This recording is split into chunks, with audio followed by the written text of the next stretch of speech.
ئیمامی عومەر لە سوڵحی حودەیبیە لە ساڵی 6 هیجری کاتێک کە سوڵحی حودەیبیە کرا ئیمامی عومەر یەک لەو کەسانە بوو پێرازی نەبوو بەڕاستی پێرازی نەبوو بەڕاستی حەزی دەکرد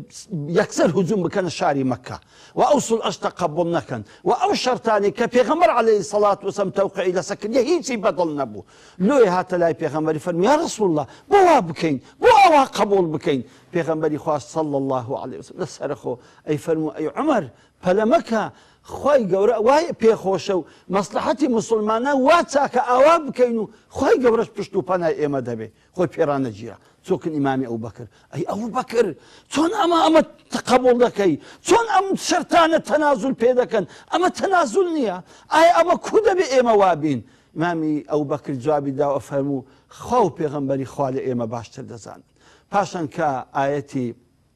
إنا فتحنا لك فتحا مبينا هات خواري پاشان ئیمامی عومەر زانی کە بەڕاستی ئەو هەڵەی کردووە وەکو پێغەمبەری خوا صلی الله عليه وسلم تەسەڕوفەکەی تەواوە بە ئەمری خوددایە بە ئیرشادی خوددایە و ئەسحاب هەموو ڕازی بوون بە ئەمری پێغەمبەری زۆر پەشیمان بووە زۆر پەشیمان بۆ